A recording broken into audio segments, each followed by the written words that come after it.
আজ একটা বশীকরণ দেব। বশীকরণটা খুবই ভালো, তবে নকশাগুলো একটু কঠিন, যেহেতু সুলেমানি পদ্ধতি। আর এই সময়টা খুব ভালো, রমজান মাস যাচ্ছে তো।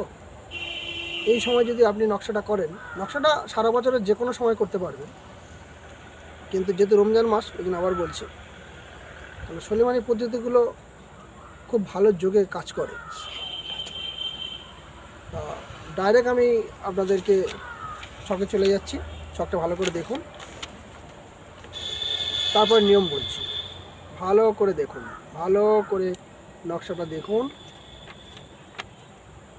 ভালো করে দেখুন।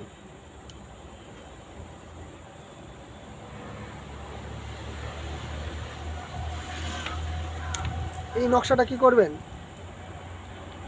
ভূর্জপত্রের ওপরে জাফরান কালি দিয়ে আপনাকে করতে হবে।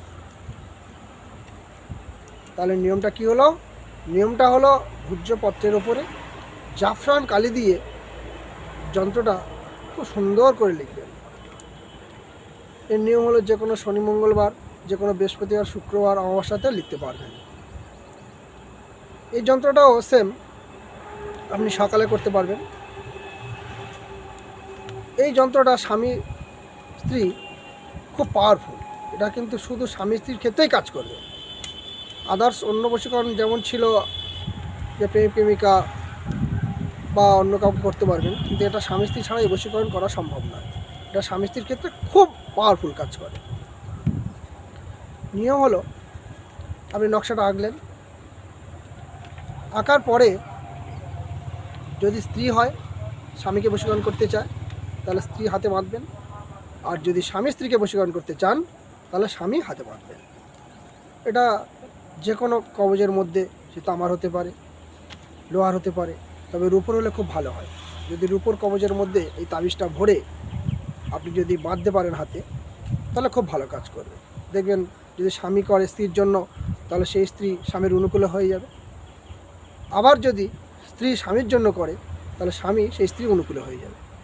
যন্ত্রটা খুবই পাওয়ারফুল, আমি নিয়ত করি, আপনারাও করুন, ফল অবশ্যই পাবেন, 100% ফল পাবেন। খুব খুব ভালো এটা ছক। তবে ছকটা যখনই করবেন একটু পাকসাপ হয়ে করবেন, কারণ সুলেমানি পদ্ধতি সবসময় একটু পাকসাপ হয়েই করতে হয়। সবই যন্ত্র পাকসাপ হয়ে করতে হয়, পরিষ্কার পরিচ্ছন্ন হয়ে করতে হয়, কিন্তু সুলেমানির ক্ষেত্রে নিয়মগুলো আলাদা। আপনি একটু হাতটা ভালো করে ধুবেন, একটু মুখে টুকে জল টল দেবেন, তারপরে ছক লিখতে বসবেন। আর সুলেমানি পদ্ধতির ছকগুলো সবসময় পশ্চিমমুখ হয়ে বসে লিখবেন। এটা নিয়ম। দেখুন, প্রত্যেক জিনিসে একটা নিয়ম থাকে। আপনি আপনার ইচ্ছা মতো করতে পারেন না, তাহলে নিয়ম বর্ধিত কাজগুলো করবেন, নিয়ম অনুযায়ী কাজগুলো আপনি করবেন, দেখবেন খুব ভালো রেজাল্ট পাবেন। তাহলে আমি নকশাটা দেখিয়েছি, আপনারা অবশ্যই বুঝতে পেরেছেন। না হলে আমাকে জানাবেন, আমি বলে দেবো। করুন কাজ, ফল পাবেন। ভালো থাকবেন।